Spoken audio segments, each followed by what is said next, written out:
Любите ли вы собак так, как они вас? Мелких и внушительных неважно. Их преданность не зависит от габаритов. Что мы думаем, видя собаку в ошейнике с шипами? Что владелец немного куку, и он хочет попугать соседей? Или наоборот, гладиаторские доспехи, защита для собачьего горла при нападении волков и медведей? Тысячи лет выводилась эта устрашающая турецкая порода – кангал или анатолийская овчарка. Чудище-телохранитель с врожденным инстинктом защищать, нападая. Голодный волк желает на обед теплой ягнятины, но ему не понравится горячая встреча с охранником, который, не мешкая, шагнет навстречу битве насмерть. Кто же выходит победителем? С вами Царь Зверей, и на очереди, как вы поняли, сегодня кангал. Да начнется охота!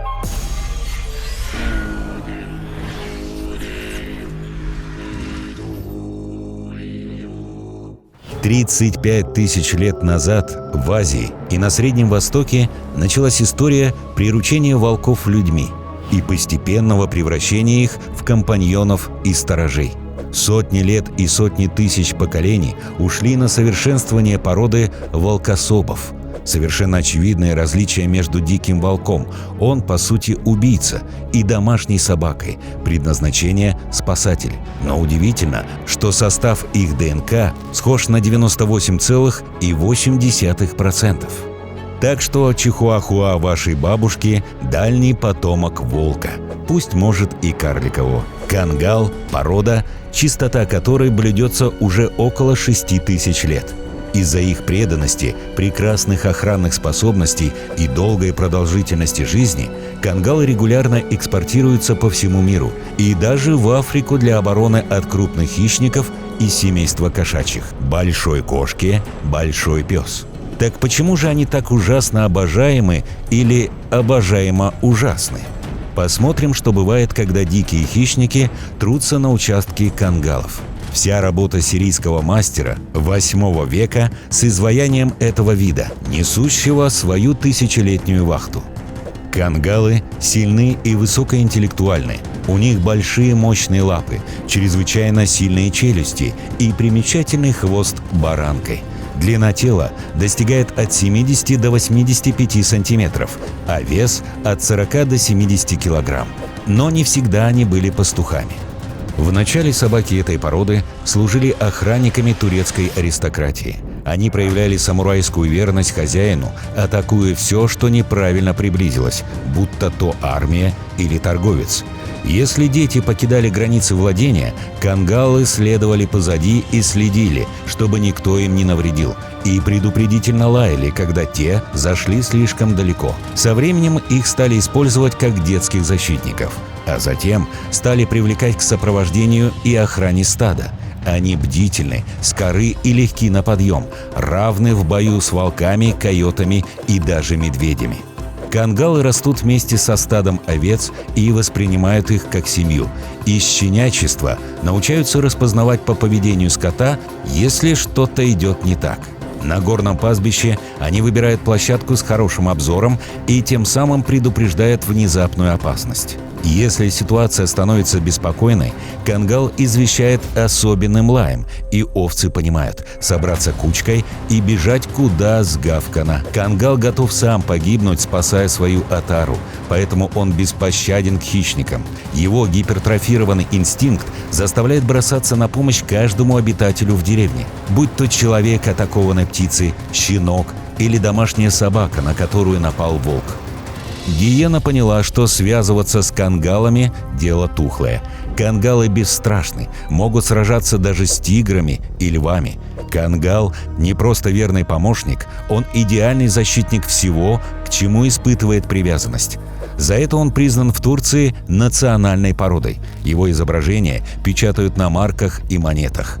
В схватке нет гарантии, что собака победит, поэтому фермеры стараются защитить кангалов такими колючими ошейниками, чтобы волк не мог достичь горла. В преследовании хищника собаки используют звучный лай для устрашения.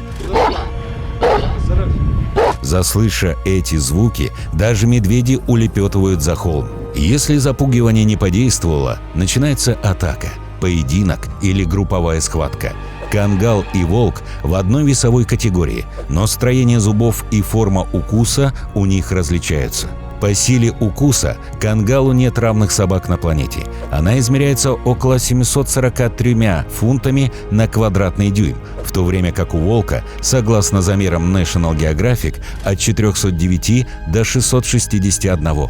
Однако независимые биологи допускают, что максимальная сила укуса волка может доходить до 1200 фунтов на квадратный дюйм, что делает его крайне опасным противником.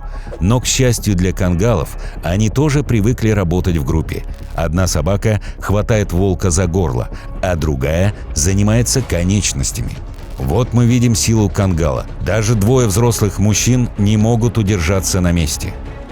Большие черные медведи часто ошиваются на турецких фермерских угодьях, однако кангалы могут прогнать и целую группу. Медвежий пикник не удался. Кангалы обожают гонки и способны преследовать хищников многие километры. Единственное, что им страшно, это жара. Перегрев может убить животное. Сравним кангала с подобными породами. Ротвейлеры, немецкие овчарки и мастифы уступают им в силе. Поэтому этих громадных собак и ставят на борьбу с волками. Сейчас мы увидим, как кангал справляется. Собака-догоняка. Для качественной охраны владения или удачной охоты лучше всего держать не менее пары кангалов. Вот, например, откуда ни возьмись, черный волк вылетел на охотника, который вышел в сопровождении 2 кангалов-охранников.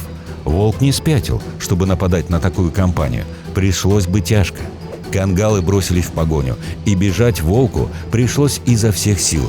Даже при его размерах с 2 бы он не совладал. Собака-защищака.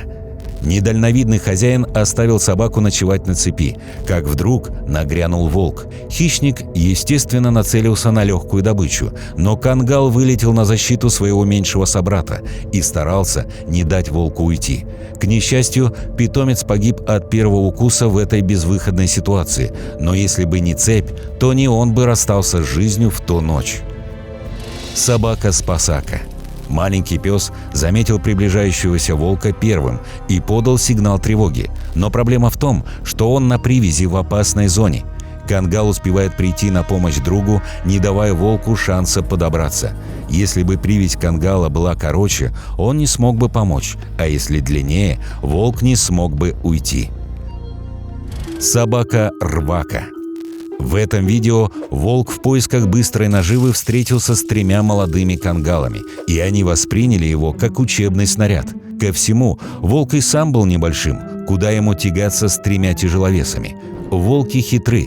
Охотясь в стае, они вначале засылают разведчика, который заманивает собак или скот в ловушку, и тогда случается жестокая массовая драка. Этому шпиону не повезло, он был разорван на месте молодыми бойцами. Собака-сражака. 1 на 1. Кангал и европейский волк. Но это шоу со зрителями. И просто пари. Кто кого. Оба животных на цепи и просто проверяются на прочность нервов. В результате агрессивного переругивания кангал даже преподал волку некий урок. В таких гладиаторских соревнованиях не допускается причинение тяжелого ущерба жизни и здоровью животных. Собака-волчака. 2 кангала повергли серого одинокого волка. Когда волки охотятся в стае, они крайне опасны, а одному едва ли под силу противостоять этим мощным собакам. Что он забыл зимним днем в этих окрестностях, неясно, ведь волки – ночные охотники. Отчаянно и достойно сражаясь, одинокий волк все же сложил голову в этой схватке.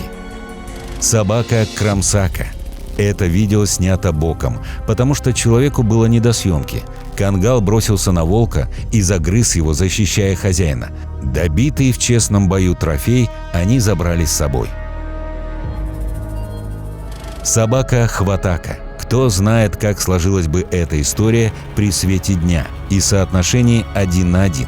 В целом ситуация та же – волк и кангал, но аравийские волки значительно меньшего размера, а шеи кангалов защищены колючими ошейниками.